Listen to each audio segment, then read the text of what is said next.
G'day folks, Tony again here for more of the many lives of John Rando.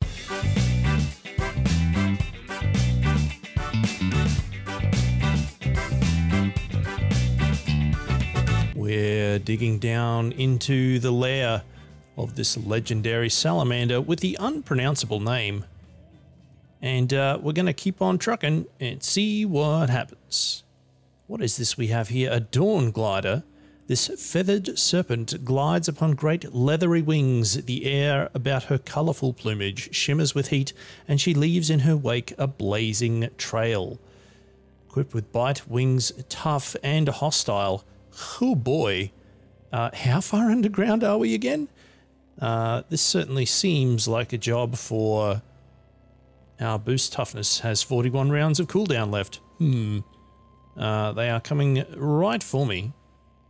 And here they are, right on top of me now. So let's try hitting them with that freeze, and that appears to have worked.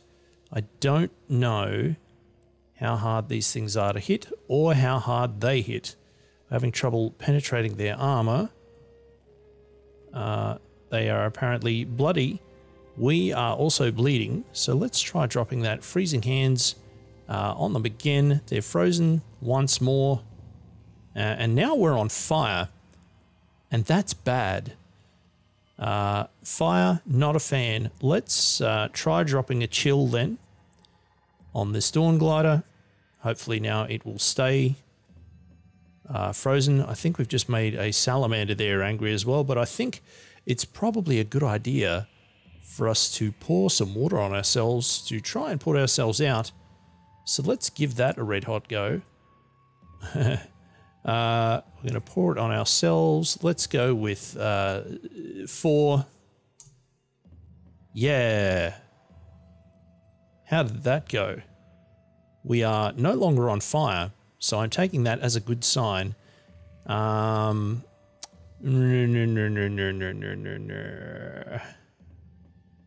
Don't think there's much else here that's going to be immediately useful to us. Let's have a think here. Look, I think at this point, if we have any salve injectors, we have 2 of them. It might just be worth applying one of those to ourselves, because I have a feeling that with that bleeding and the potential burn damage, it could be a bad time. Oof. So, unpronounceable legendary salamander is right there and is currently frozen. And the reason that we're red is that we're covered in blood. So we've killed the dawn glider, and that's a good thing. But that legendary salamander, I think, is going to be quite displeased with us. Soothing tingle fades, sure. Oh, we've got some floating combat text now. I don't recall seeing that before. And here we have aforementioned unpronounceable legendary salamander. And they're hostile towards us. They're in fine condition, and they're also currently frozen. So good job us. We have 17 rounds left on that cooldown. We still have freezing hands back up if we need it. Whoops. That was uncoordinated of me. I hit the wrong button.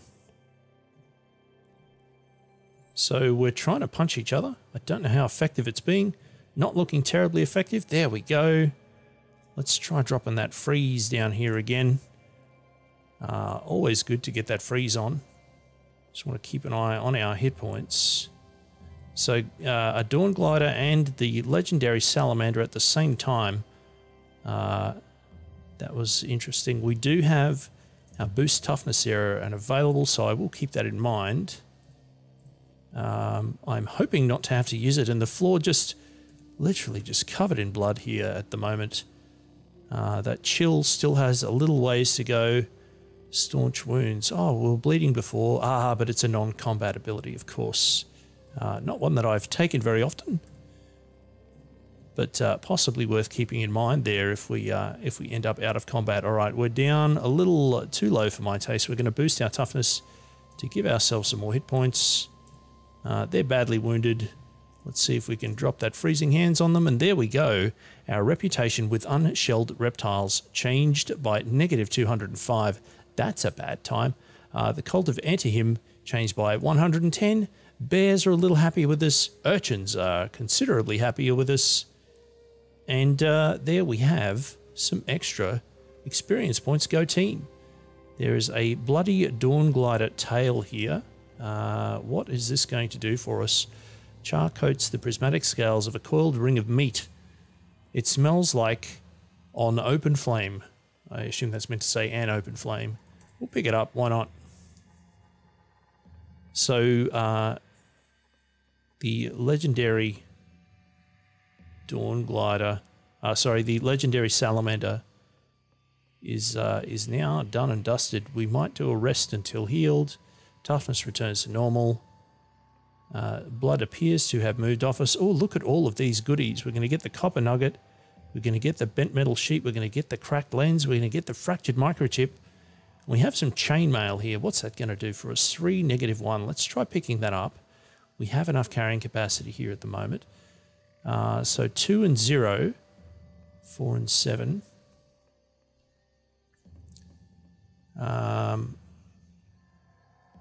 Oh, 5 and 6. I do like that. We're gonna stick with that chainmail. So a little bit of a treasure room there. I'm not quite sure. Hey, ow, that hurt. So the Dawn Glider, just another one once again, just hitting us with a pretty terrible zap. It is now frozen. How much are we burning? We're burning a little bit at a time. So it's coming in closer to us. We'll try dropping a chill on it so that we can still move next to it. And now we're going to try pummeling it for all we can. There we go. Another one down. Do we want to pour some more water on ourselves? I mean, that's probably the only way that we're going to put this damn fire out. We're just going to pour cash on ourselves again. I should probably get myself some salty water, because that would be much preferable to pouring money onto ourselves. But then again, I guess that is preferable to burning to death. So we've picked up our Dawn Glider tail. Yet another one. I'm not quite sure what they are for. But maybe let's go and try and find some water that we can pour on it, some salty water that we can pour on ourselves if we're going to keep getting burned by these things. There's pools of blood, not what I'm looking for. Water, please, if at all possible. There's some sap over there. That's not going to help us very much. Yep. Back up to the surface we go. There's a whole bunch of water over there in that river. That sounds like a plan, doesn't it? So let's grab some. We're going to pop it in our water skin. Let's take 32 of them. That means we should have some salt water. Yes, salty water. Excellent. Just need to make sure that we pour things out of the right things. Down we go again. All right. Where were we? Yes, exploring, looking for treasure, hopefully going to find some cool stuff. Bedrolls, more bedrolls. How much do they weigh? Only 4. Let's grab one of them. We're not hungry at the moment, so no need to take advantage of that campfire just yet. A large open space here. Let's have a poke around. Possibly something in here that we can grab. Some cider. Good times. Yes, I will. I'm going to put it with the other cider. Thank you very much. Aha. I spy an ice frog. Ow.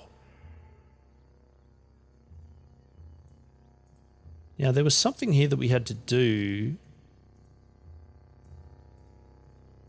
but but I can't remember exactly what it was. I should probably look it up because normally it's a pink treasure chest, but maybe it isn't. Travel to the lair of blah, blah, blah, blah, blah, and drink from the... drink from the vase. Did we just tip stuff out of the vase that we needed to drink from? Oh, no. Oh, dear. Okay.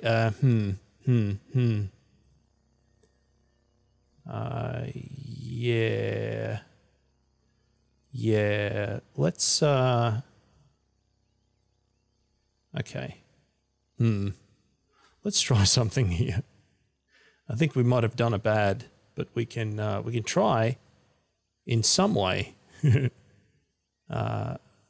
Pour it into another container. No, we don't have anything there. We can try pouring it nearby. No, that's not going to work either. Ugh.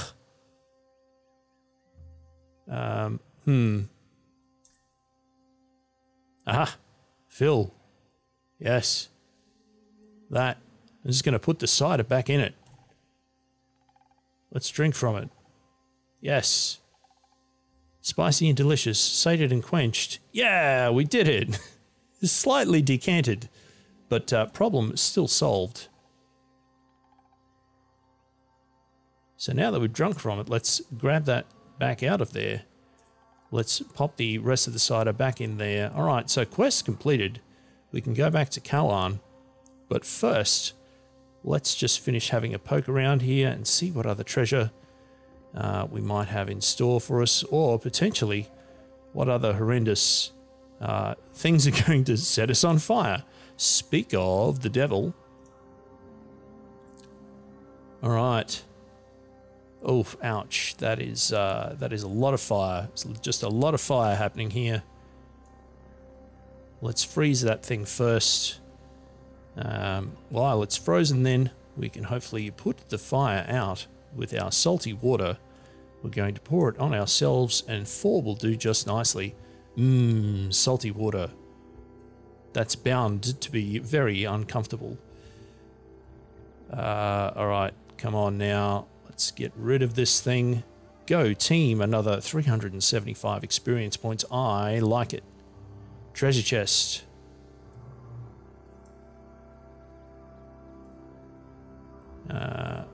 Is there anything in it? Open. Ooh, look at all these things. We'll take that. We'll take that. And I'll take all of them. What do we got on our equipment here? For our equipment here. So a floating glow sphere would be nice. It'd be cool to be able to use that shield, but I guess not really right now. Really want a pistol. I think I've said that a number of times now. Throw-in weapon. We don't have anything equipped. It's probably worth just equipping that fungicide grenade, seeing as we have it. Alrighty.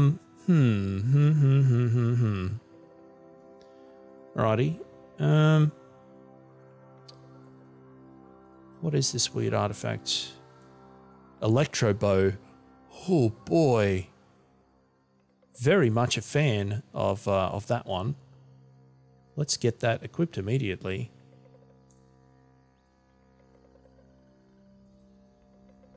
Try popping that in there. Alright.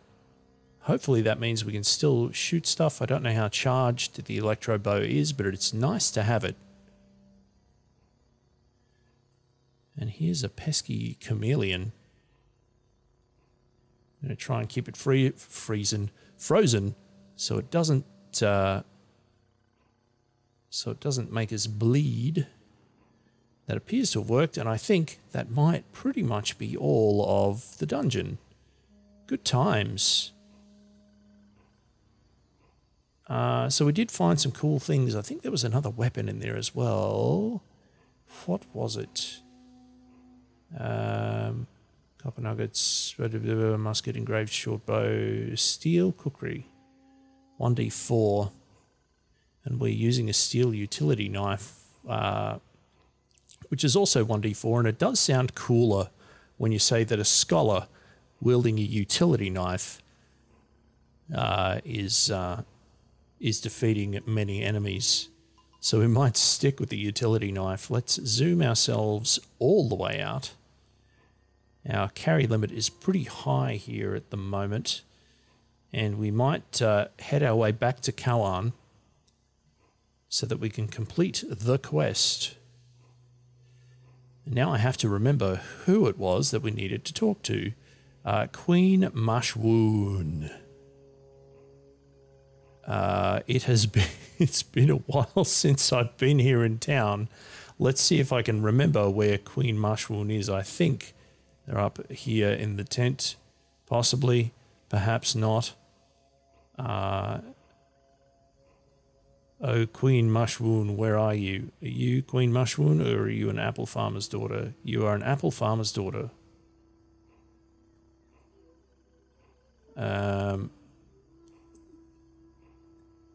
That doesn't look like a sovereign. Perhaps over here? No. We are hungry. Let's go and solve that problem. Eat some of that delicious dried slaw. Aha, there are some folks in here. Aha, lying on a bed. Possibly asleep.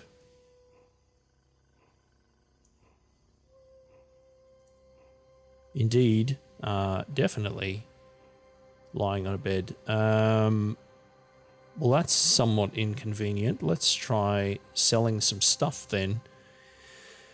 Hopefully we have plenty of things that we can trade. I'm going to grab all of those lead slugs. There's some weird artifacts there. We can sell that leather apron. We'll hang on to...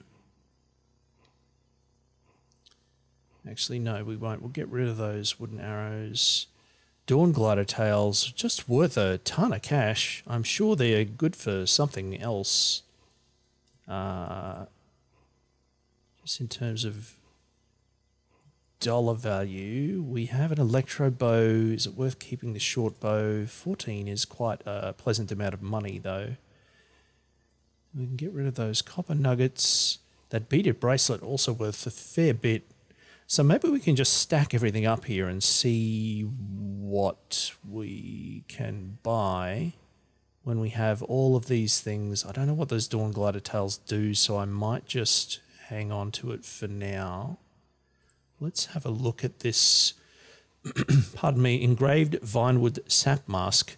Seen from the life of the ancient Sultan Antihim III. In 297, Antihim III appointed a corrupt administrator as Minister of Kamuhal. He mandated association with robots in Antihim III's name. Fun times, fun facts. Nylon body pack. Wow. We do not have that much money. But potentially some weird artifacts there that we might want to get, and possibly we might buy ourselves some more bandages, because you really can never have too many bandages. Lacquered steel battle axe. That does sound pleasant, doesn't it? Long sword, short sword. Our utility knife, our steel utility knife, able to do more than enough there. Not an awful lot happening here. We're going to get a ton of water that we don't really need, and that's not a good deal for carrying weight. Okay. Maybe then what we should do, we can stack up on those shotgun shells. We can stack up on some steel arrows just so that we have some extra things. And let's grab both of those weird artifacts, and we'll just top this up just enough for it to be relatively even. So that ought to do it. That does look pretty good, doesn't it? Yes, indeed. So there we have it. And let's find out what these weird artifacts are. Fix-It spray foam, good times. Odd that apply was the first thing for us to look at there. The default, that would have been interesting. High explosive grenade. So that is also, whoops, that is also probably worth equipping instead of the fungicide grenade, because I assume that high explosive is going to be more broadly applicable. Actually, maybe we can remove the... Actually, let's do it this way. Can't quite remember what the UI flow for this is. Replace cell, remove cell. That means we should have a small trinket here, which we should be able to examine. So it's a fresh chem cell. Good. We'll pop it back in the electrobow. Place cell, fresh chem cell. Good. All right. So what we're we doing again? They're still asleep, and that's a real pain in the bum. Not at all what I want. I would really like to be able to talk to you. Why do you insist on being asleep? This is not helping me achieve my goal. Maybe we can chat with the warden. Can we do... Ooh, I have a secret to share with you. Let's tell them about the Ushurun hedge. Yay. Okay, so they're no longer slightly hostile to us. Do you have anything to trade? Of course you don't. Oh, please wake up. I have a quest to hand in, for heaven's sake. I'm sure there's a way to do this, but let's try a slight sojourn out of town. And now it's nighttime again. This is not... Oh, maybe that did work. Maybe, just maybe, they're actually nocturnal. Let's have a chat. Hello, Queen Mashwoon. I've drank from the Nemurian vase. Our thanks, Nomad. You've proven yourself a friend to our village. Take this recoiler and return whenever your throat is dry. My thanks, friend. Good times. And we've reached level 9, which is going to give us 1 mutation point, 1 attribute point, 3 hit points, and 78 skill points. Oh, yeah. Are you seeking more work, friend? Recently we came into possession of a data disk bearing a peculiar stamp and encoded with a strange signal. The signal means nothing to us, but there's a sect of tinkers called the Barathramites who might be interested in it. They are friends to our village and often trade for the scrap we tow out of the earth. Would you carry the disk to the Enclave at Grit Gate? In exchange for the delivery, you might seek an apprenticeship with them. If you are interested, take the disk now and travel safely. So here we have the quest that we normally get when we start in Jopar. So that's how that rolls. 174 skill points. All right, so first we're going to have a look here. We have our attribute point that we can put into something. And I think we're going to put it into agility because a lot of the things that we're wanting to do with short swords, with short blades, sorry, or some of them anyway. And also, I believe, goodness me, we have little bits in everything. Bow and rifle, because we are relying on that a reasonable amount. So yes, why not? Let's do that. We're going to plonk that in there. Get a little bit of a bonus, and we have enough for another random mutation. So let's do that too. Burgeoning. Ooh, I do like burgeoning. Multiple arms. I do also like multiple arms, but burgeoning is a useful sort of utility spell for creating something to kind of create a barrier, but also a ton of plants that can hit potential enemies. We also have space-time vortex, but that can, I mean, it can be funny, but at this stage, I don't think we're going to go with it. We're going to go with burgeoning. So this John Rando now has a number of things kind of in common with Gaunt Bought the Taunter, Evil Twin being one of them, burgeoning being another. Good times. All right, so we still have a little bit more to manage here. We're going to just add a little bit more stuff here. I think probably to short blade. I think we're going to grab Bloodletter because we are still using that utility knife. So that's good. And now we have the quest to go to the grit gate, which we have done in previous Let's Plays before. It is part of the main quest thread, so we are going to get back to it shortly. But I would like to try and find Antihim Shire, located 1 to 4 parasangs north of a slime bog. Now we know where that location is. Parasangs, as best as I can figure, and some people have mentioned this in the comments as well, is sort of the large overworld map tiles. But each of those tiles is a 3x3 grid, so we might have to do a little bit of back and forthing as we start 4 grids north and just sort of wind our way back down. So I think that might be what we do next. However, looking at the recording clock, that is all the time we have for this part of the Let's Play. Thank you so much for tuning in. Thumbs up, subscribe to the channel, tell a friend if you think they might enjoy this, and come back again soon for more of the many lives of John Rando.